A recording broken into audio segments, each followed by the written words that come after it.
ヨーナプティバーノク優勢です。2024年10月27日世界周遊268日目です。ということで今どこにいるかというと、ハンガリーの首都ブダペストに来ているよ。ということで今回はブダペスト編、レッツゴー。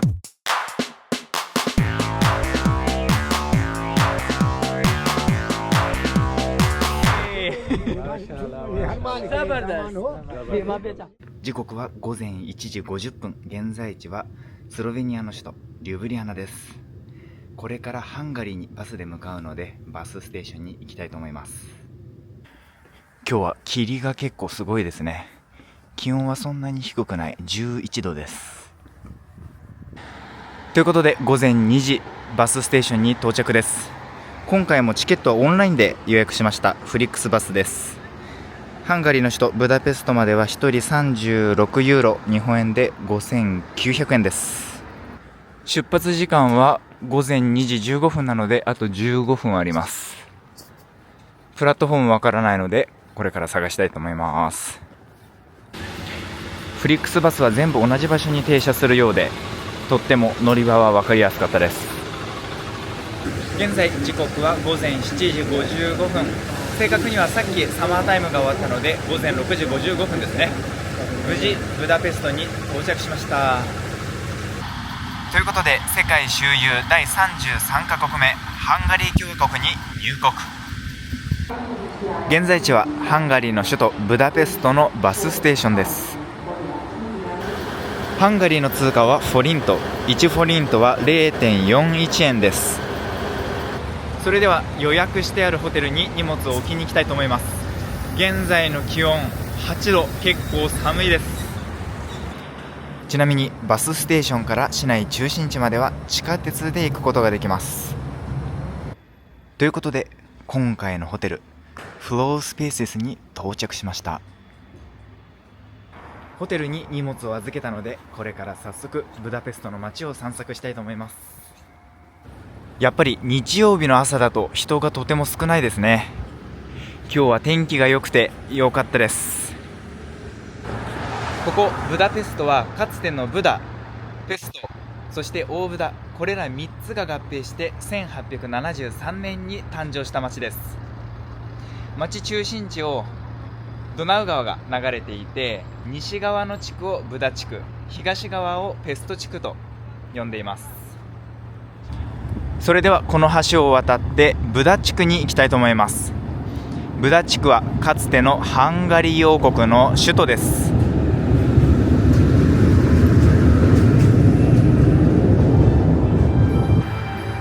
いやー、とても雄大ですね。ドナウ川、シュトラウスの美しき青きドナウが頭を流れてます。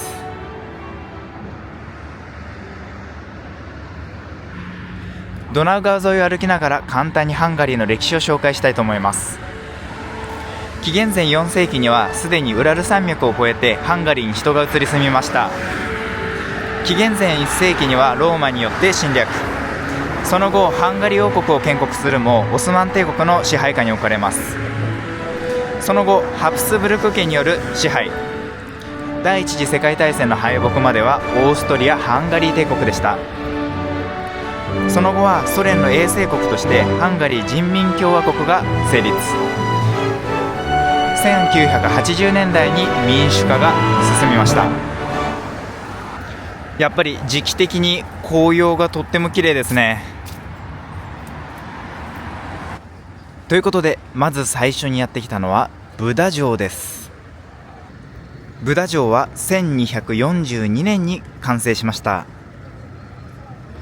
ブダ城まではケーブルカーがありますが5000フォリント、日本円で2050円かかるので、私は歩いて登りたいと思います。道はこんな感じできちんと整備されているので、とっても登りやすいです。徒歩で登るとこんな感じでケーブルカーのレールの上に来ることができます。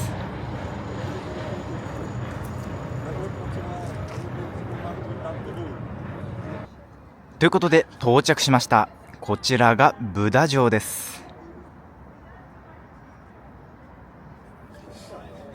ブダ城はオスマン帝国からの攻撃や世界大戦で何度も被害に遭い、修復を重ねて現在の姿になりました。ここは城壁の上です。このように城壁の上も自由に歩くことができます。ブダ城からはこのようにブダペストの街が一望できます。ブダ城の敷地はとても広いです。この大きな門の前にはライオンの像が2体置かれています。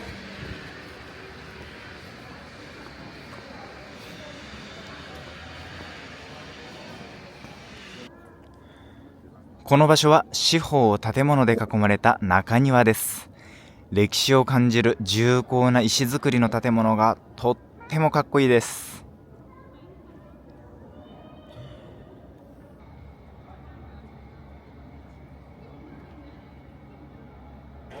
物価の高いヨーロッパでは外観だけでも無料で見学できるのはとってもありがたいです。それではこれからブダ城から見える橋に行きたいと思います。この大きな橋の名前はセーチェーニー橋です。ドナウ川を隔てたブダ地区とペスト地区を結ぶ最初の架け橋として1849年に完成しました。第二次世界大戦の時にはドイツ軍によって爆破されてしまいますが、1949年に復興しました。この橋は別名鎖橋と呼ばれています。夜になると鎖のようにたくさんのライトがライトアップされるからです。つい最近まで修復工事をしていて、車も歩行者も渡れなかったそうですが、2024年10月現在すでに修復工事は終わっています。対岸ペスト川に見えているあの大きな建物はハンガリーの国会議事堂です。この先にある橋を渡ってペスト地区に行きたいと思います。はい、ということでやっと橋のふもとに到着しました。ブダペスト結構大きな街なんで歩くと大変ですね。それではこの橋を渡ってペスト地区に移動します。この橋の名前はマルギット橋です。それにしても大きな橋ですね。川幅も広いです。橋を渡ったところには何かの銅像と小さな橋がありました。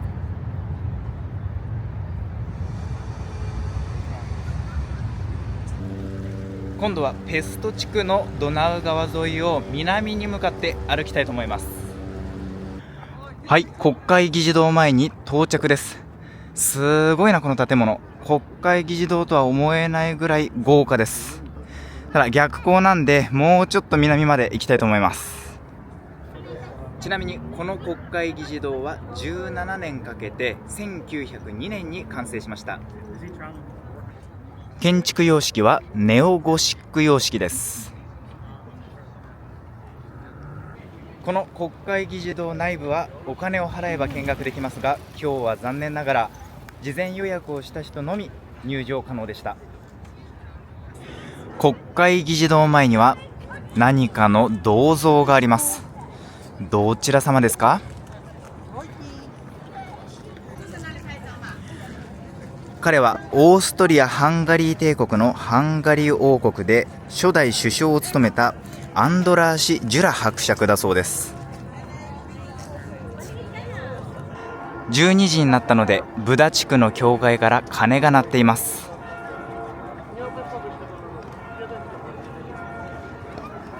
ペスト地区から見るブダ地区、とっても素敵です。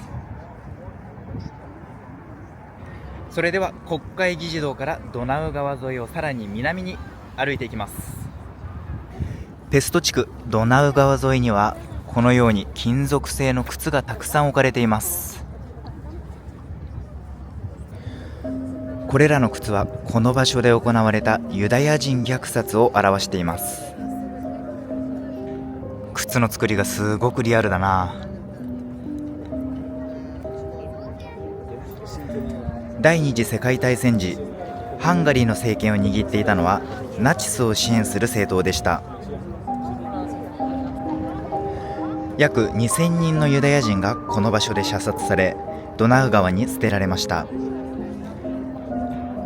当時、靴は高級品だったため、処刑前に靴を脱がされたのです。こんな感じで小さな靴もあります。子供もここで亡くなったんですね。悲しいです。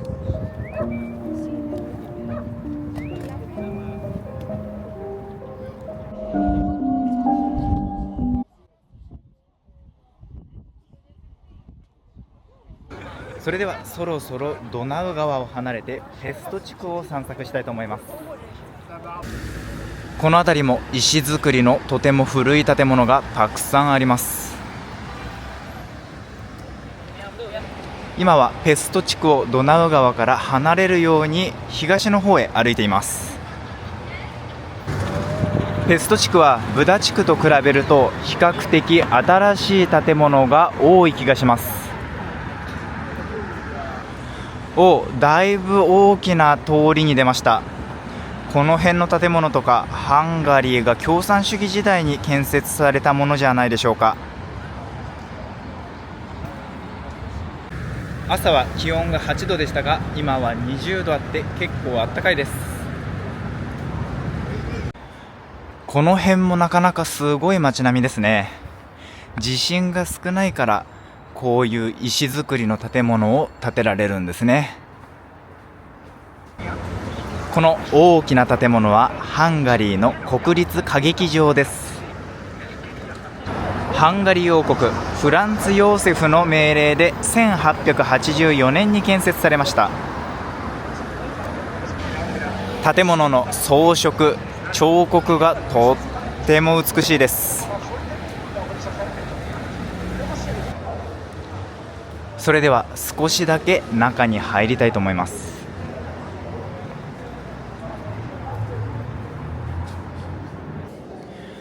館内はとっても高級感があります。床は素敵な模様のタイル張り、壁と柱は石製、大きなシャンデリアもあります。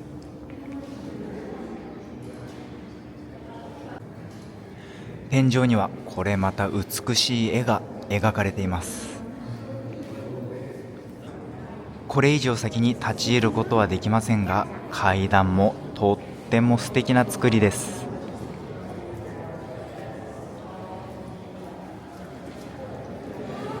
少し色づき始めた街路樹、とても素敵です。ちなみにこの辺りはグッチやオメガ、ルイ・ヴィトンやマックス・マーラーといった高級店が立ち並んでいます。ここは聖イシュトヴァーン大聖堂です。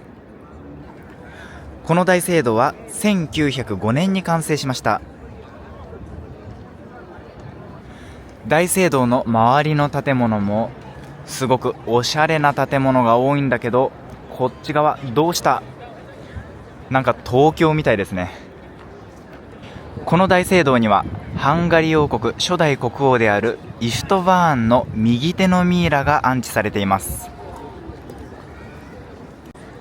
大聖堂に入場するにはチケットが必要なんだけど、それは大聖堂の右手にあるカウンターで購入できるそうなので、これからそこへ行きたいと思います。ここがそのチケットカウンター。この通り結構並んでますね。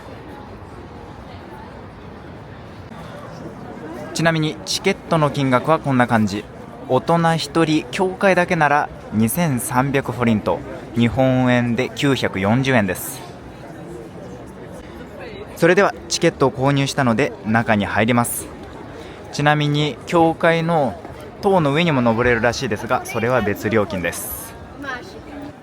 いやー、素晴らしいね。本当に美しいローマカトリックの大聖堂です。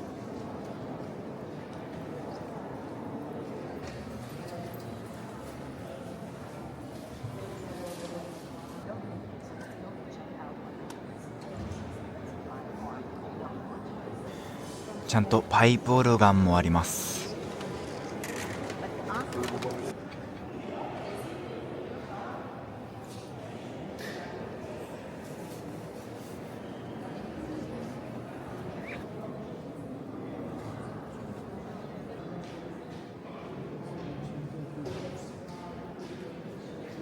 ちょっとお腹が空いたので、ここで一旦休憩にしたいと思います。ブルーアゴリ、ギリシャのストリートフード屋さんです。店内の雰囲気はこんな感じ。シンプルでとてもおしゃれです。今回注文したのはこちら、ギュリョスピタ、2390フォリントなので980円、それから水490フォリントなので200円です。それではいただきます。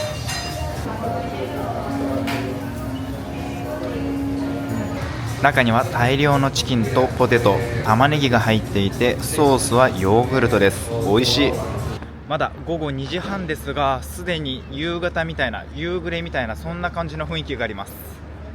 それではこのセーチェーニー橋を通ってブダ地区に戻ります。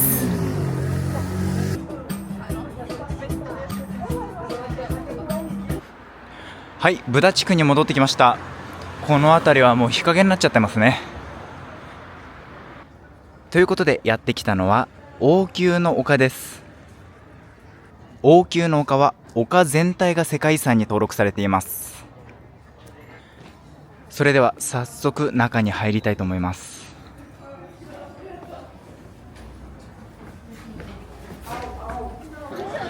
王宮の丘の上までやってきました。すごいなこれ。この丘の周りを取り囲うように立っているのは漁夫の砦です。1895年から1902年にかけて建設されました。ハンガリーの建国1000年を記念して建設された砦だそうです。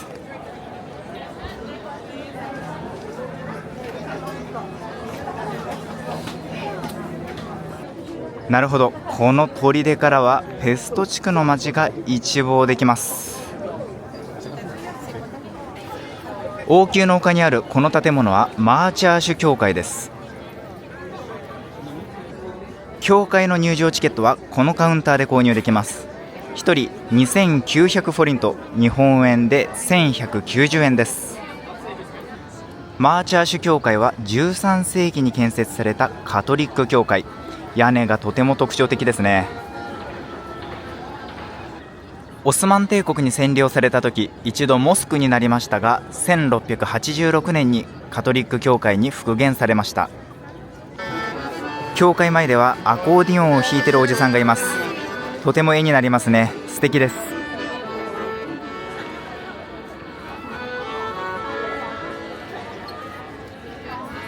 それでは教会の中に入りたいと思います。ここもとっても素敵なカトリック教会ですね。この細かいステンドグラス、とっても素敵です。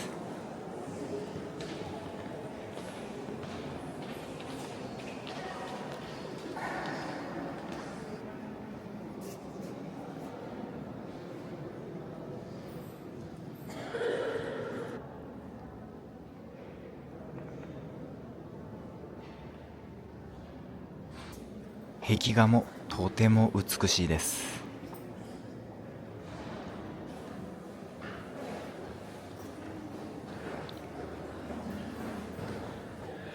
ここにパイプオルガンがありました。こんな近くでパイプオルガン見るの初めてです。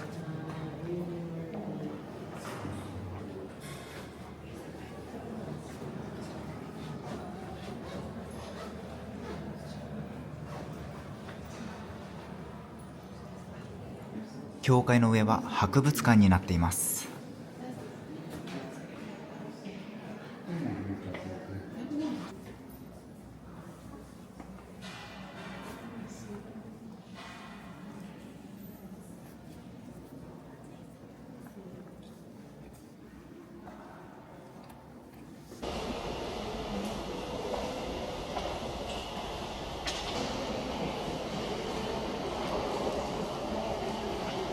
いやー、私が今まで行ったチャーチの中で一番良かったです。チェックインしたホテルはこんな感じです。ドミトリーの部屋はこんな感じ。ブッキングドットコムで予約して1人3泊 31.64 ユーロ、日本円で5188円です。こちらはシャワールームとトイレ。こちらは共有のキッチンです。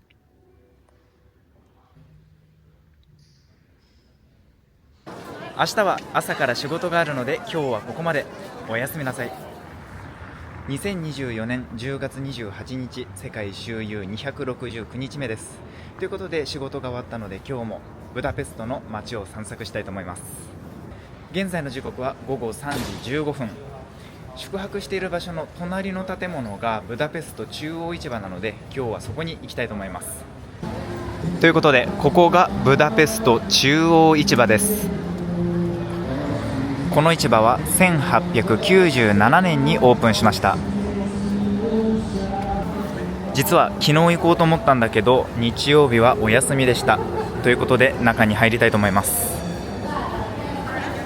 この市場はハンガリーで最も古く、そしてハンガリーで最も大きな市場です。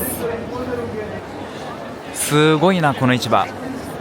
大きな倉庫の中に小さなお店がたくさん集まってる、そんな感じですね。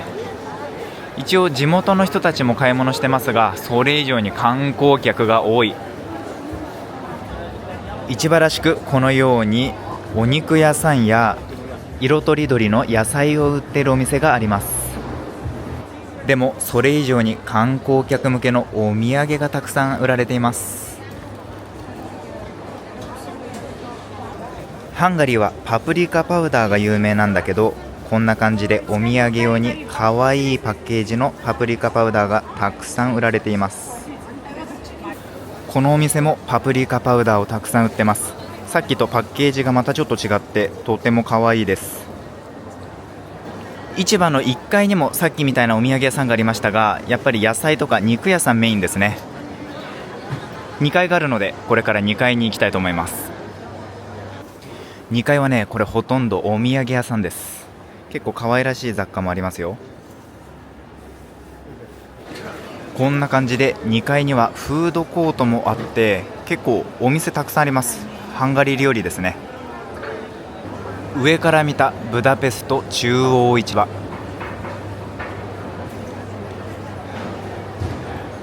それではこれからちょっと遠いんだけど歩いてお目当てのレストランに行きたいと思います。ということで今回はこのレストランでディナーにしたいと思います。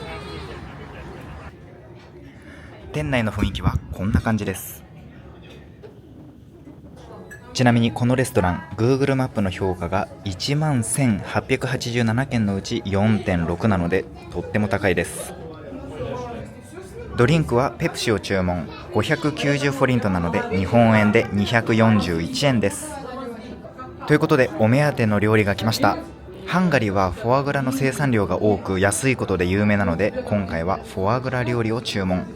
フォアグラ with スティームドアップル&ライス、9,990フォリンタなので日本円で4,095円です。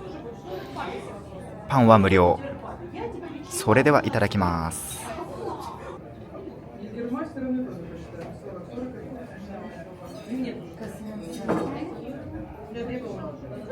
フォアグラ一つの大きさがこんなに大きいです。これが4枚乗ってます。こんがり焼き上がっててフォアグラの香りがとてもいいです。ちなみに日本のフォアグラの最大の輸入元はハンガリーです。これが蒸しリンゴです。フォアグラの塩分と蒸しリンゴの甘みがとっても合います。この量でこの値段はとっても安いですね。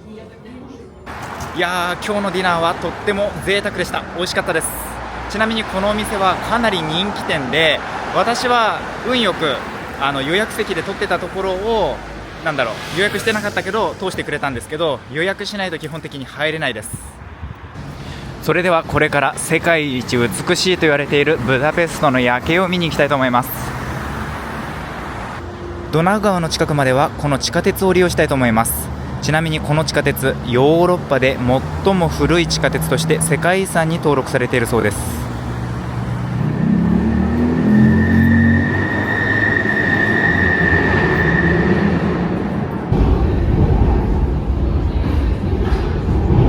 皆さん、セイチェーニー橋を覚えてますか？夜になると鎖のように見えると言われているあの橋です。今ペスト地区にいるんだけど、これからブダ地区に行くので、せっかくだからその橋を通っていきたいと思います。はい、ということで橋に到着です。うわ、すごいなこれ。確かに鎖のように見えますね。めっちゃ綺麗だ、素敵だな本当に。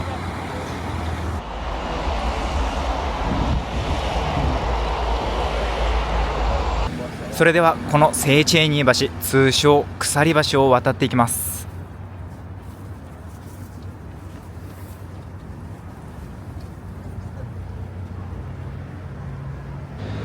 橋から見るブダ城も本当に美しいです。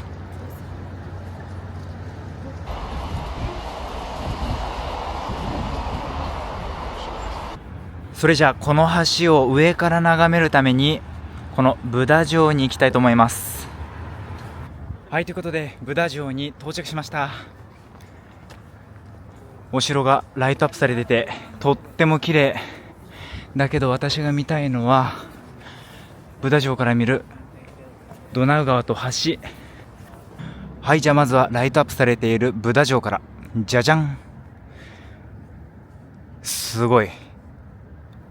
はい、ということでブダ城から見える夜景はこんな感じ。すごいな、これは本当に感動します。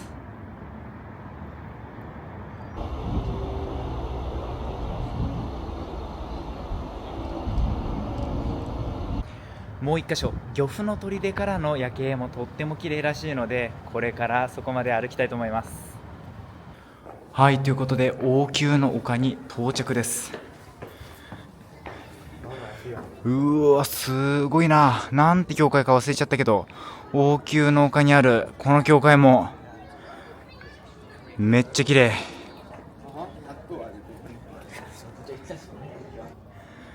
もうこの教会だけでもとっても美しいんですが、せっかくなんで漁夫の砦からブダペストの街を眺めたいと思います。はい、ということで漁夫の砦からの景色です。素晴らしい、本当に感動します。これ国会議事堂ですね。黄金に輝いてます。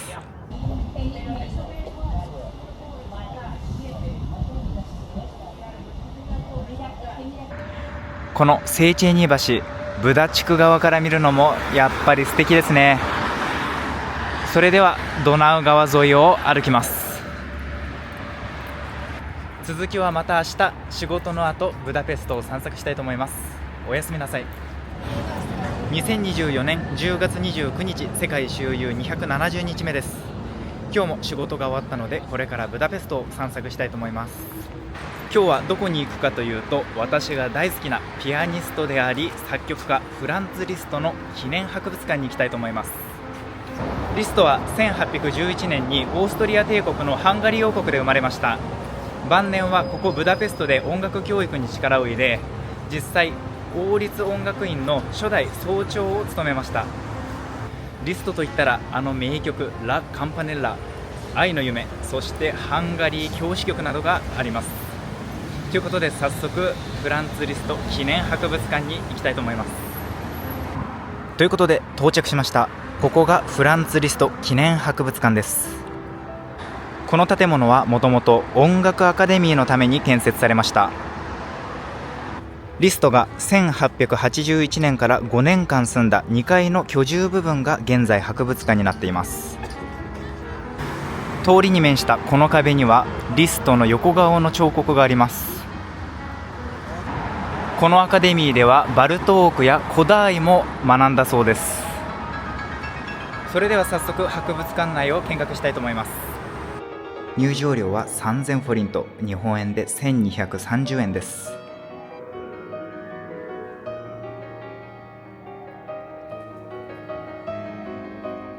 これはチケリング&サンズのグランドピアノです。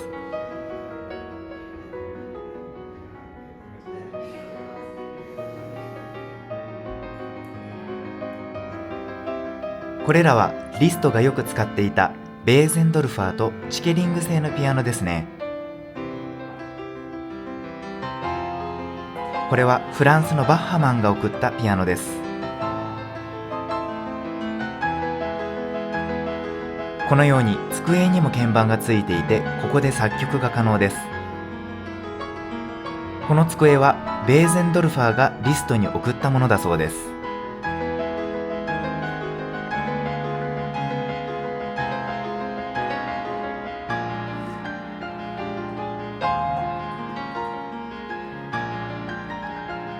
リストが実際に使用していたものやピアノが展示されていて、とってもワクワクしました。それではそろそろディナーを取りに行きたいと思います。結構並んでますが、今日はこのレストランでディナーにしたいと思います。店内の雰囲気はこんな感じです。今回注文したのはこちら。ドリンクはホームメイドレモネード、790フォリントなので日本円で324円です。そして今日のメインはこちら、グヤーシュスープ、2199フォリントなので900円です。パンは無料。それではいただきます。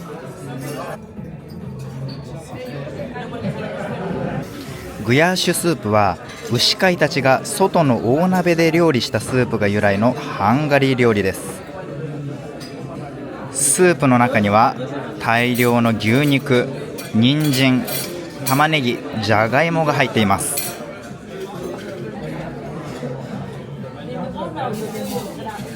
牛肉の出汁が効いたミネストローネスープみたいな感じでとっても美味しいです。ブダペストにこんな歩行者天国があったんですね。ここはファッションストリートブダペストって書いてあります。右の建物はリッツ・カールトンです。